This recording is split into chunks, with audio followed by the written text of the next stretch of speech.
This is the Mooncast.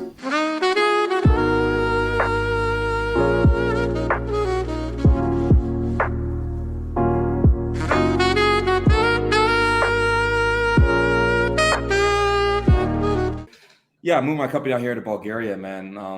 It's been quite an interesting experience. You know, I've been overseas for like 10 years now. So Oh, sick. Where are you from originally?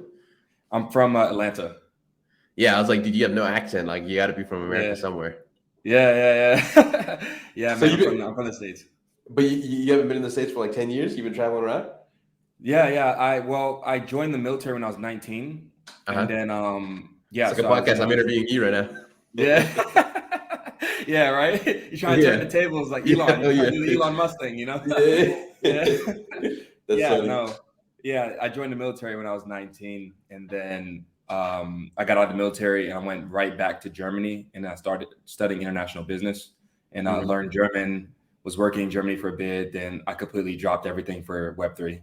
So Oh, dude, I love that. That's sick. yeah. So I've been doing that for the past few years now, and yeah, it's been great, man. It's been great. So the podcast is starting to grow a lot on Spotify. And now we just got a couple. We have a couple partnership deals on the table and stuff like that. So Oh, yeah. yeah, it's really nice, man. But this isn't about me, man. Today we have a very special guest in the building, Nick Abraham. Would you like to introduce yourself to the audience, man? Let them know who you Yeah, are, what you're about. absolutely. So, yeah, Nick Abraham, I run a lead gen agency, so it's B2B. So we help our clients get leads on a performance basis. And I built a whole bunch of SaaS companies with my team. So I also operate a couple of really cool tools inside of the cold outreach space. And yeah, that's pretty much us. We're at 84 active clients with a very lean team. So I'm super proud of that. We send 500,000 cold emails per month on average. And yeah, we're just jamming. That's a little intro on me. Yeah, nice. How long has the company been around? It's been 3.5 years, I believe, now with LeadBird, but been always doing like random entrepreneurial stuff for years. Typical. Yeah. So Typical. Yeah, I know the entrepreneurship game, man. It's fun, having that serial entrepreneurship type of mentality of like, okay, if this doesn't work, I'm gonna try this. If this doesn't work, then I'm gonna try this. But in regards to LeadBird, can you just for the audience, because there's a lot of people that are probably listening don't know what a lead is. Can you explain what that is and just break down how you optimize that for clients? yeah, so leads, it could mean a lot of things, but for us, right, we're all B2B. So imagine you have a web design agency and they want more clients, right? They want to work with other businesses, get their website redone. And so what a lead is someone that's like showing some level of interest into the offer, right? And so in this scenario, it would be web design. And so like what we do, we take it a little step further. So since we're doing cold outreach, we do these things called meeting ready leads. So this is, our clients will give us their offer. They'll tell us their target that they want to send out some hyper personalized cold emails at scale. And then once we get someone to respond with interest and then kind of do more on the inbox management side to get them to say, hey, I'm interested. And also I would like to find a time to speak. Here's some times I'm available, or here's a calendar link. We call them meeting ready leads. And then we pop them over to our clients to kind of handle from there. Okay, got it. And do you only deal with B2B or do you also do B2C too as well? Yeah, so we strictly stay B2B. That's where, because with B2C, like it doesn't really make sense to do cold emails because it kind of becomes of a more expensive acquisition channel. But with B2B, since typically most B2B offers are a little bit more expensive, like it becomes probably the cheapest acquisition system for B2B companies is to use like cold email and cold outreach. Yeah, no, it makes sense. And also I wanted to ask you too as well, in regards to the softwares and stuff that you're using, like how are you collecting the data to be able to, like for instance, is it any vertical that you're able to facilitate this sort of service to, or is it only specific B2B companies? Is there some that you're not, like, can you do tobacco industry? Can you do, like what industries are off limits, and sort of how are you optimizing that in the back end in terms of extrapolating the data and Yeah. software and stuff like that. Yeah. So we've been in the data space for a minute. Getting data is not hard at all. It's pretty easy. And then our process really works with any kind of B2B company, but we have certain industries we try to avoid just because it's harder to get results in those spaces. And so we just don't want to, take on a client and not perform for them. Right. And so there's industries like MSPs and bars and stuff like that we won't do cold emails for because it's just incredibly hard to get results for. And there's certain industries, like if the client's prospecting into it, unless it's a really attractive offer, we probably will try to avoid too. Like, if we get like a new agency that wants to run Facebook ads for e-commerce brands, like we're not going to do that because it's incredibly competitive, So yeah, that's kind of how we go about it. But yeah, with any kind of B2B offer, cold emails is always the same, right? You just have to have the target, you have to have an offer, you write good copy, and you make sure your deliverability is good, and you just send emails, and then you're going to get results. And so, that's kind of like what we've figured out. We just have like a really good way of like streamlining the entire backend process using tons of different automations, tons of different flows. And then we just have done enough campaigns where we know, who's the proper title to reach out to for this specific offer. What's the specific angle you take for this offer? And so we've just worked with so many clients over the last 3 years where we have enough data to be able to kind of get results quicker than your typical lead gen agency. Yeah, got it. And are you leveraging ChatGPT at all to be able to facilitate like the cold emails and the script and everything like that? Can you just walk me a little bit through the process of how you're doing that? Yeah, so we don't really use ChatGPT for like any of the copywriting. We have our own internal copywriter because I don't think it's at a point yet where it can write copy, or it can write copy, but not to our copywriter's level. So I prefer to do that manually still. What I think ChatGPT is really good for is our CSMs, they don't have industry. If we take on a client that's selling something that's super, super, difficult, like a very difficult product, right? Like a compliance software for government contractors or something like that, right? We're not going to know half of the stuff in that space. And so it works out because we're able to use GPT to kind of like streamline that and help us understand exactly what that product is, how it relates, and kind of figure out the angles. So we have some pretty cool prompts to kind of help us identify, some good personas, as well as like just simplifying the business product in itself. And we've baked in some of those flows within our processes to kind of like just get as much information as possible. Got it. And in regards to the cold email outreach, right? Because if you're looking at it from the perspective of, okay, you have advertisements as an option, you have, Facebook ads, you have Google ads, you have all these different types of ways in which you can generate leads. What makes your service better as opposed to using something else in regards to that? So that's what I'm trying to figure out, because for cold email outreach, I thought it was kind of dead, So that's what I'm trying to figure out, like, how are you able to sustain the sustainability of it? If you're doing it for 1 month, 2 months, like, is it sustainable? It's basically what I'm trying to get at. Yeah. So you got to kind of think of cold outreach in this present time as kind of like a ad network, right? So, when you're running Facebook ads, you have your target, you have your offer, and you have your angle, right? And you launch an ad, right? Same thing with cold emails, right? And you can get a lot more granular. So that's kind of why it works out. But it's not like is one thing better than the other. It's like you need all of these different types of traffic and acquisition channels. But cold outreach is typically the best to start off with, just because it's the cheapest, specifically for B2B offers. Like, it's much easier to put aside like a $5,000 budget and get success with cold emails versus like a $5,000 budget with, Facebook ads or Google ads or something like that for like a very niche B2B offer, And so, you still need all of them. We're probably going to get like even for our acquisition channels, like, I'm not doing strictly just cold emails to generate clients. It's one of our primary ones, obviously, but we're still doing a ton of content. We're about to launch our Google and YouTube ads. And so, you just got to focus on all these channels if you really want to make it in the space. But cold emails is definitely a great one to start with, just because of how relatively cheap it is. And if you can write good copy, you have a good offer, and you understand your ICP well, like, it's impossible not to get results. Got it. And how many emails are you sending every single day? Say, for instance, I'm a business, right? And I want to, pitch my service to another business or whatever. How many emails are you sending per day? Walk me through the process of like how you extrapolate the data that you need from me to be able to facilitate the script, to be able to then send the emails off to the other businesses, and just kind of walk me through that entire process, how that goes, and how many emails are you sending each and every day? Yeah, so it depends on the client's goal and like how we kind of go about the sales process with them. But typically, I would say like 80 to 90% of our clients fit the same boat in terms of what we sold them on. And what we're typically doing is 350 cold emails per day. That's like the number we want to hit across about 10 different domains, 10 different inboxes, each inbox sending 35 cold emails per day.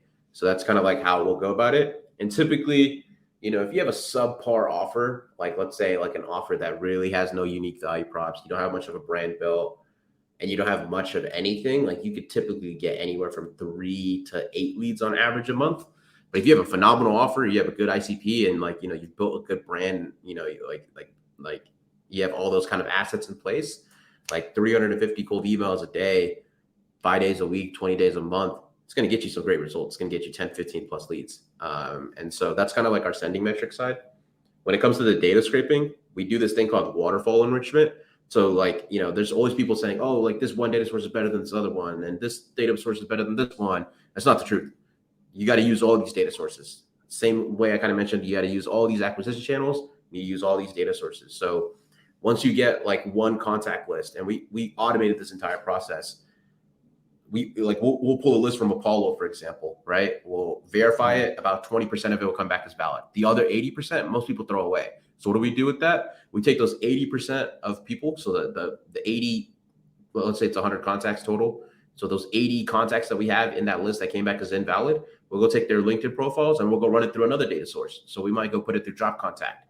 Drop Contact is going to go enrich and find another 20%, right? So now we have 40% of our list, and the other 60% is invalid, right? So then we go take those contacts and just keep running that same process across a lot of different data sources. And so that's the new way of running data. That's the best way of running data. It's no longer, oh, let me just get a Zoom Info license, or, oh, hey, let me just get an Apollo license. It's like, you got to use all the data sources. And so that's the benefit of working with like a lead gen agency, because, your average company or like your average VP of sales, like they're not going to know this kind of stuff. They're not going to have access to, 15, 20 different tools. And so they have way less data coverage than, your typical lead gen agency. And even for the lead gen agencies, there's a lot of lead gen agencies that are pretty new to the game, and they don't have half of these tools, half of these data sources, and like their processes are a little bit more manual. And so, you just got to figure out how you can automate it, leverage the API across all these data sources, and leverage the API of like a SMTP validation tool and just pass the data all through it. That's the best way of going about data collection. Yeah, got it. Because when I'm looking at it, because I did use it, but this is more B2C, so it's a lot different, So I really can't I don't think it's suitable to compare. But I can kind of like a little bit, because I'll just run you a little bit how their business model worked. Is what they would do is they had appointment setters, and these appointment setters would go through all social media outlets and each one would DM 100 people every single day. And basically they would do mass emails, and they had the script correct, and so they would guarantee a certain level of conversion for leads. But I'm just wondering, because there's different ways and nuances in which to do it, but you think it's better to extrapolate the data, leverage the technology, as opposed to manually working hand to hand with the appointment setters, for instance? Is it a way that you can kind of cut your expense, in a sense, and work more lean? Is that why you sort of like leverage more of the data instead of using more manual labor in that sense? Yeah. I mean, if you can automate tasks, you definitely want to automate it, right? Because like, what's the difference between you sending one email manually and me sending the same email to a degree automatically? There is no difference really, right? Like, and like, there's more room for error in a lot of those cases. So yeah, you just want to automate as much as you can, stay as lean as you can, specifically when you're bootstrapped. It just makes more sense. And like, specifically with the data, like if I was to do that waterfall enrichment thing manually, like that would take like forever to kind of do, because you'd have to like scrape it out of one database, go put it into a validation tool, wait for it to be finished, take that CSV file, split it up, and just do a whole bunch of back and forth processes. And like, yeah, you can get a VA to do that, but it's just like, It's a very tedious process. We should do it manually, so we know. But yeah, I would recommend just like automating as much as you can. Like with we probably have on just the agency, like I think like right now we're at 10 in headcount. We're able to manage 81 clients or 84 clients. Like that's a phenomenal efficiency rate, I would say. And it's primarily because we just have like, I mean, our CTO is super skilled, so he just helped us automate as many things as we can. And so, yeah. Yeah. Do you think that with the emergence of AI, because I know I did see some stuff in regards to AI, I was wondering how you guys are leveraging the AI, because I saw something in your company description. So I'm just wondering, how are you leveraging the AI currently right now? Yeah, so one of our tools that we use is called Quicklines, quicklines.ai. And so that will write personalized first lines for the prospect. So, once we upload or once we get our clean verified contact list, we upload that into Quicklines API. And then what Quicklines will do is write a personalized first line for each one of the contacts that we'll include in the cold email. So each email is like personalized. And so it just stands out more, helps us get like better response rates and everything of that sort. So that's kind of how we leverage AI in that component. We have other things too as well. So like we built our own model that will format titles and company names properly. So like when you pull data out of a database, it's not going to say LeadBird. It's going to say LeadBird or LeadBird LLC or whatever it is, right? So you got to clean that up, because in the email, if I say, hey, I saw that you work at LeadBird LLC, like they're going to know it's an obvious cold email. And it's the same thing with titles. So like if you see someone say, hey, I saw that you're the chief executive officer at company name, like that just sounds off. No one says chief executive officer. They say CEO, right? And so we built our own AI model that'll look at your title and then pull out or pump out the proper one, or like what you would use in an email. And so that's like, I would say like the most consistent AI uses in our company. And we'll do a couple of other like personalization hacks and things using cargo in our spreadsheets and stuff. But outside of that, that's where we're at right now. I have a couple of ideas that I'm playing with right now when it comes to AI, but nothing that we've implemented and solidified within our company. Got it. And you mentioned when I was reading through the company and stuff like that, the monthly retainers. So there's no monthly retainers with the service that you offer at all? Yeah. So we don't charge anything on the monthly side. It's literally performance based. And yeah, we just pay per lead. And so we'll look at, what is and how hard it will be to kind of get results for the client according to their ICP and their offer. And then we'll give them a quote for a lead cost, and then we'll run it. So yeah, I would say probably the largest performance-based B2B lead gen agency. I haven't seen anyone else offer what we offer at our size and scale. Got it. And what challenges do you face in regards to the space? Is it overly competitive? What are some of the challenges that you face, and how do you overcome the challenges? Yes, I'm not really worried too much about competition. I do think that we have the best processes in place and we're continuously learning. So I think, in the next year or two, like, a lot of the people that have jumped into the space, like they're going to be watered out. And it is really easy. Like a lead gen agency is easy to start. It's hard to deliver on, right? Like it's so easy to go sign and close clients, but it's actually super hard to get them the results and give them the support that they need. And so that's what I pride myself on. And the reason why I think we'll be in the space forever. But in terms of challenges, like I would just say like, the email space is changing all the time, right? And it's kind of in that gray hat world where, Google's not going to tell you like what updates they made when they, analyze an email, right? So it's hard to understand, what adjustments you need to make on your end. And you kind of have to figure that out. So it's a lot of testing. So that's like the biggest challenge per se. But yeah, that's really about it.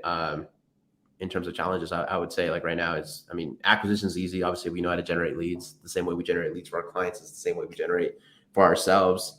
And then, yeah, we just, I don't know who says this, but I think it was Daniel, the cold email whiz, but like you get to a point in business where you have everything set up, you have everything running, and it's just a matter of time. That's the last piece that you're missing out on. It's just time. You just got to wait to see everything kind of fall in place and come to be. And I feel like that's where we're at right now. Like we have the best processes.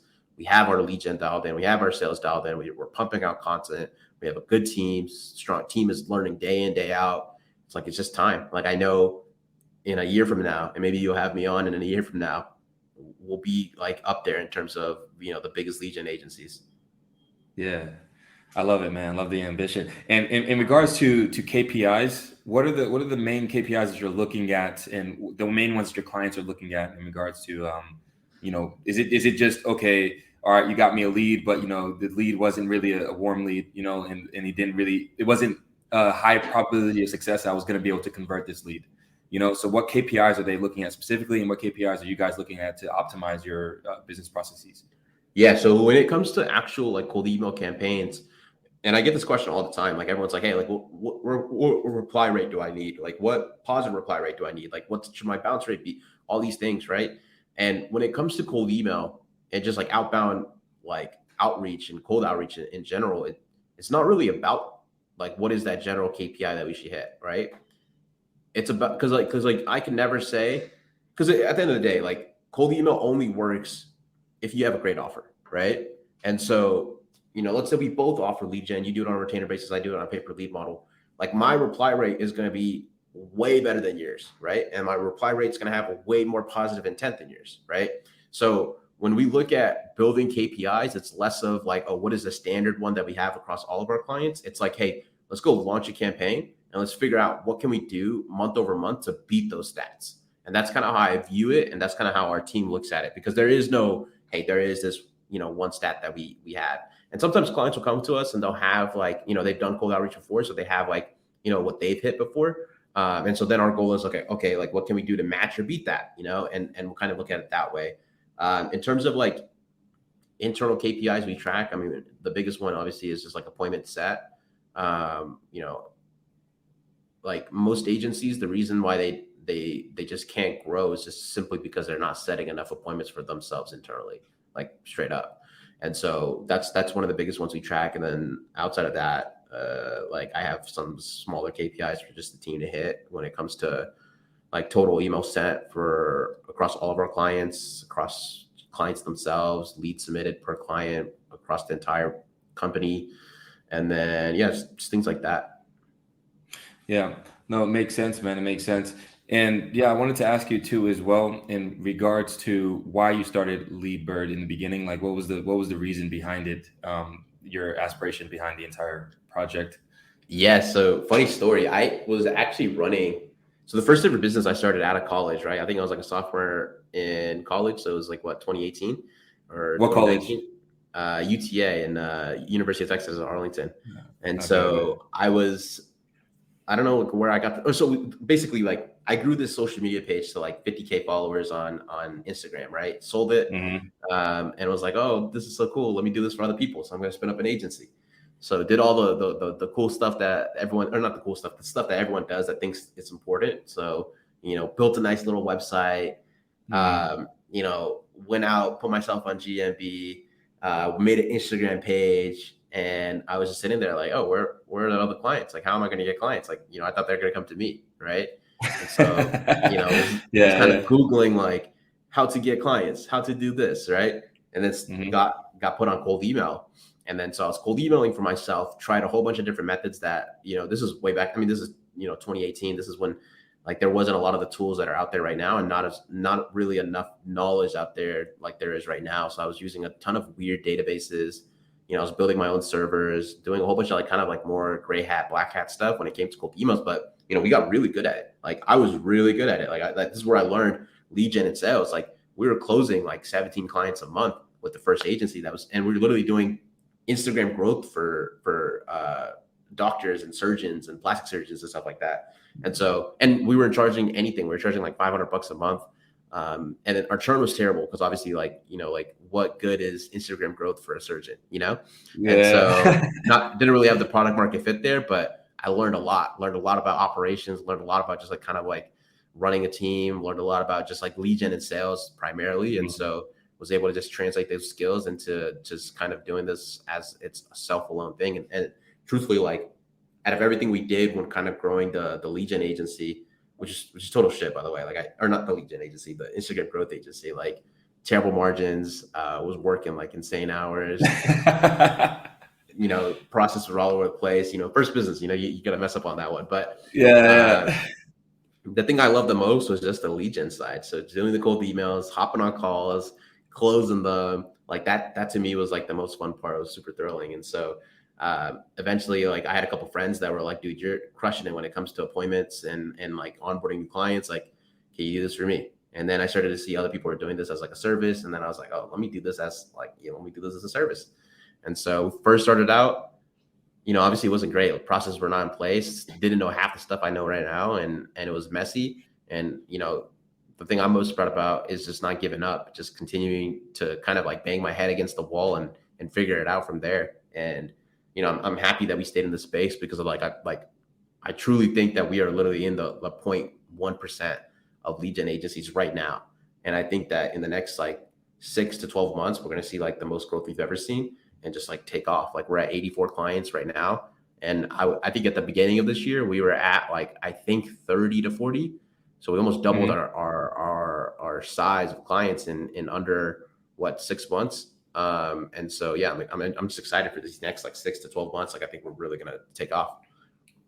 Yeah, man. Yeah, it sounds super exciting, man. Are you guys global, or are you just mainly in the States? You take on only stateside clients, or how's that work? Yeah, no, we work with pretty much anybody. Obviously we won't take on people that have like offers we just don't think will work. It's like, and we're truthful about that. Like if we seen and have done cold outreach for your offer and saw the results weren't there, we're not going to take you on, right? Because we have no incentive to, right? Because we're not going to get leads, we're not going to get paid.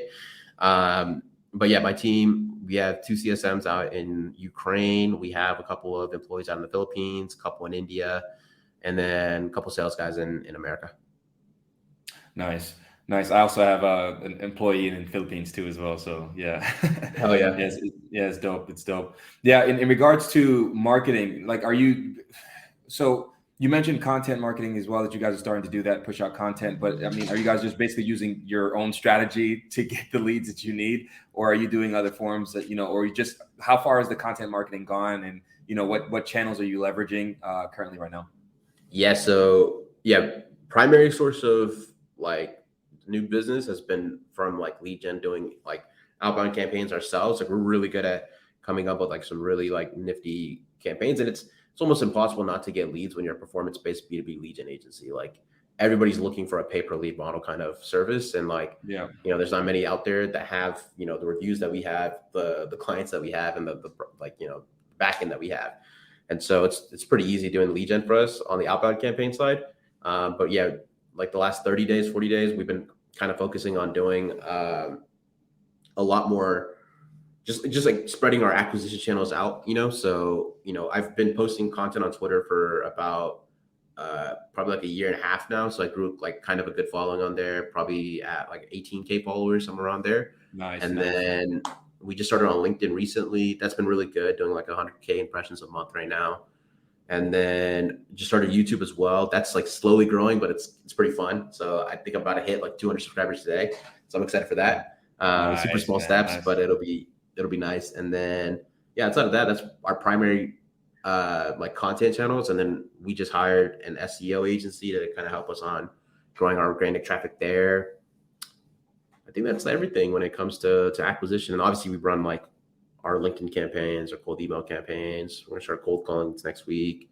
So yeah, just kind of like doing everything we can to spread our channels, and we'll get paid ads running soon too as well. And we'll see where it goes from there. Nice. And you mentioned that you have other SaaS companies too as well that you're running too as well. Like, can you mention a little bit more about them, or would you like to talk about them? Yeah, definitely. So I run Scrubby. It's a verification email SaaS. So it does catch-all email validation. Then we run Quicklines, which is on this side. It does the first line personalization, like I mentioned before. And then I'm missing something. Oh, and then I run Golden Leads, which does like LinkedIn sales nav scraping. So it could build lists really well there. And then advisors on a couple of like other email outreach tools. And yeah, that's primarily everything. Got it. And you're not a developer, are you? No, I'm not a developer. No, not at all. Okay. So you had a team and they went ahead and built a thing. So yeah, no, that's good, man. That's good. And dude, how old are you, by the way? Curious. I just turned 24 like last month. So still pretty young in the game, but definitely getting older. Yeah. I mean, it's crazy, man. Because I met another guy who's also doing it's also doing leads, and he was also 24 too as well. So it seems to be the market where a lot of the younger cats are starting to gravitate towards. That's why I'm wondering the level of competitiveness with it. I know there's different verticals within it. You got the cold emails, Google ads, Facebook ads, and all the different types of stuff too as well. And so yeah, it's really, really interesting to see where the space is going. But I think that eventually, in my opinion, I think that with artificial intelligence, it'll get to a point where you can have the AI kind of generate everything that you need by just giving it the right prompt, the right script. Maybe you'll have like a virtual assistant, and I think the cost basis will get closer and closer to zero. But I don't know what you think about this assumption that I have. Yeah, no, I think it depends, right? Like, I think cold email and cold outreach is always going to be here. Like, one of my partners, he's been in the space for 25 years running a lead gen agency, 25 years. So that's crazy. He's literally here when emails just got like created, And so like, I think it's always going to be here. Like, people are always saying like, oh, like cold email is going to go away or cold outreach is going to go away. But like, this is like literally the fundamentals of sales. Like, people have been doing cold calls and cold outreach like before there was like Facebook ads and Google ads and LinkedIn ads and everything of that sort. Will it get cheaper over time? I think so. It has, since, we had the old tools of the day to what we have now. It's definitely way cheaper. And I think this market in a way is going to get harder. But like, I think at the end of the day, like, I'm not too worried about it getting cheaper. Like, most people, and even right now, like, AI is just not going to know how to craft a compelling offer, right? And that's what you need for a cold email to work, and understand what to say in the cold emails, write good copy. Like, AI is not gonna be able to do that for a while. And being able to build a lead list, like, I don't know, I think it might get cracked, and maybe it will, but like, I don't know, I think like it's gonna be kind of like what it is right now, where it's like, it's information, but it's a good information, and it's not really up to par. Like, I don't think AI will be able to outcompete like what I know when it comes to cold email for at least 5 years. I don't know. That's kind of my assumption on it. Yeah, no, it's interesting, man, because I'm thinking it from also the lens of, okay, you're one of the many lead gen companies, right? And I'm guessing that eventually you're going to build up the data sets, right? And you can maybe exfoliate the data into an artificially generated system that can then read all the data at some point, right? And then it could basically optimize the scripts, right, that you need for the cold email outreach. So that's how I'm kind of looking at it. But I don't know if that's a future that's 10 years away, 15, or if it's not a future. But I don't know what you think about this idea. Yeah, I mean, so like we've trained a couple of AI models on different things within the business, kind of like I mentioned earlier, right? Yeah. And here's the thing with AI, it's like you need the data to train it, right? And think about how many people are in the cold outreach space that suck at what they do, right? Yeah. And so when it comes to training this model, right, like how many businesses are actually going to have the right relevant data to train the model? It's going to have to be literally like one of the biggest or the larger lead gen agencies that are actually doing what they do. But, will they do it? Maybe. But I don't think that like some newcomer could come into space, even if he's the smartest AI engineer in the world, that could crack it, just because he's not going to have the proper data set that he needs to train the model. I don't know. Maybe I'm wrong on that, but like that's kind of my opinion on it. And like you need a lot of data to get these models to kind of work. As of right now, like we built a model that like analyzes our all our replies from our cold email campaigns and categorizes it, so it's easier for our team to kind of go in and respond and stuff on time. And it took us like almost like 10, maybe less, maybe like 10 variations of kind of getting that model to be where it is. And even right now, it's not to where I'd like it to be. And so we still need to do some fine tuning on it. But yeah, it takes a lot of data to do it. And like you need to kind of collect this data for like 5-6 years, parse it correctly, make sure it's, what it needs to be. And so, yeah, I think when it comes to like the full thing of cold email and cold outreach, like it's going to be hard for just one single person to kind of do this in an industry that not many people, I guess, care to kind of really be that innovative when it comes to like a solution like that. So I don't know, that's kind of how I think about it, but I could totally be wrong. And, I'd be happy if AI comes in here and helps us automate some stuff. Yeah. Okay. Yeah. And I have one more contrarian sort of question for Mhm. you. You know, because you see, you know, the Zoomers, right? The Gen Z. So I don't know, you know, 10, 15, 20 years from now when they, you know, enter the workforce and stuff like that, are they going to be looking to emails, you know, or because are they more into more DMs and, you know, the social media outlets and these sort of platforms and channels? But I don't know what you think about this particular thought. Yeah, I mean, I think every large corporation, or because like, all right, you got the people that run like a company with 10 employees, like typically most of our clients aren't targeting those people because they just can't afford their services, right? Hmm. Like you're always going to be targeting like bigger like corporations and organizations, and like the standard thing to use for all communication that everyone has is email. Like I just unless there's you got Slack and stuff coming out, but even then, like like maybe the channel will change, but like the overall fundamentals of writing good copy, choosing a good list, and putting together a good offer, like that's always going to stay. So you might have to pivot from doing it from email to doing it on Slack, right? But like at the Hmm. end of the day, like I think that the fundamental part of like cold outreach and doing it well with the proper things, good offer, good targeting, good messaging, like that stuff is always going to be around. Yeah. Nick, where can people find you on the internet, man? Just type in Nick Abraham 12. I'll pop up somewhere. But I'm Yeah. more active on Twitter, definitely, and then Yeah. starting to be on LinkedIn and YouTube. So I don't know, maybe you'll find me somewhere. Yeah, dude, you have a wealth of knowledge on cold email. I mean, obviously it's your business, but yeah, I've learned, you know, from this conversation, and I'd love to have you back on the show, man. Yeah, absolutely. Let's do it in a year. I want to show you where we're at. 84 clients right now. Let's see where we're at in a year. Yeah, man. Yeah, for sure, man. For sure, man. So, yeah, this is pretty much concludes this episode of the Mooncast, man, and peace.